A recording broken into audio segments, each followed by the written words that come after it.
Hi, today we're going to go over the front plank, and there's four basic positions you can do that in. There's the low short, the low long, the high short, and the high long. Now oftentimes people have issues with doing planks on their knees because of a previous injury or knee replacement.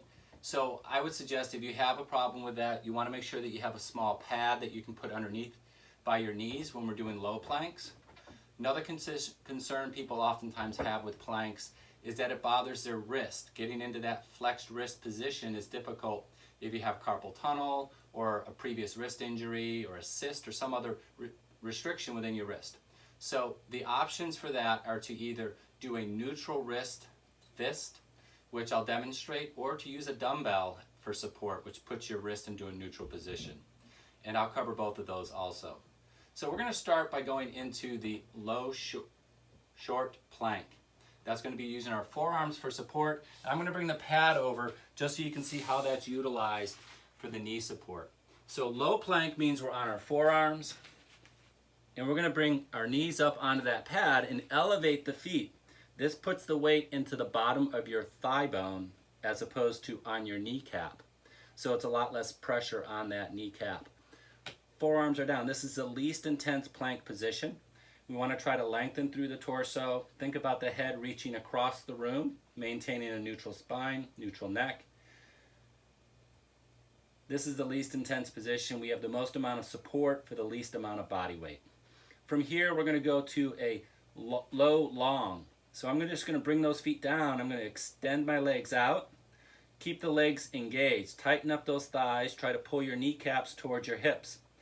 At the same time, you want to try to draw your elbows back towards your feet to keep your arms and shoulders engaged to provide support.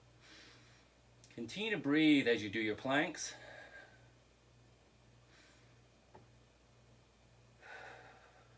Excellent. So we're going to bring those knees back down to the floor, feet up into our short plank. We're going to come up into a high plank short position. So here we're going to try to screw those hands into the floor. You'll notice my elbows are drawn back towards my hips. So I'm using my arms and my shoulders to support my upper body weight. Keep the hips forward. Oftentimes people will shift back here to take some of the load off. That's not what we're looking to do. We want to be able to build core strength.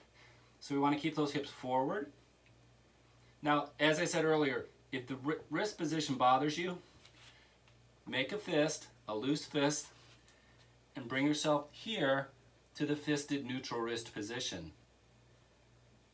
If getting into a comfortable fisted position is not comfortable, use a dumbbell. The larger the dumbbell, the better, because it creates more space underneath here for your hand.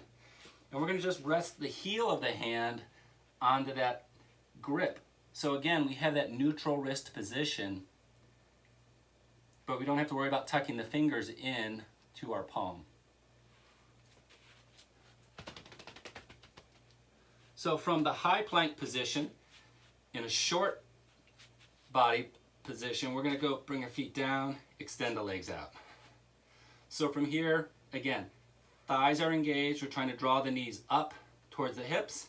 The glutes are engaged. Our lower body is supporting our body weight. The hands are screwing into the floor. Elbows and shoulders are drawn down back towards our hips.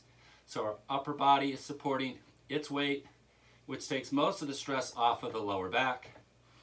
We're going to draw the belly up towards the spine, maintaining that neutral, long spine. Head projected out, reaching for one side of the room. Heels pressing away, reaching for the other side of the room. And remember to breathe.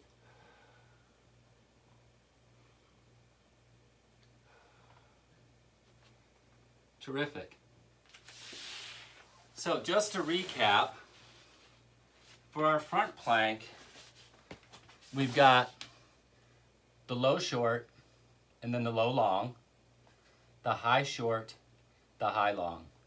My suggestion is that you begin wherever you are comfortable here, doing 2 to 4 sets for 15 seconds on, 10 seconds off.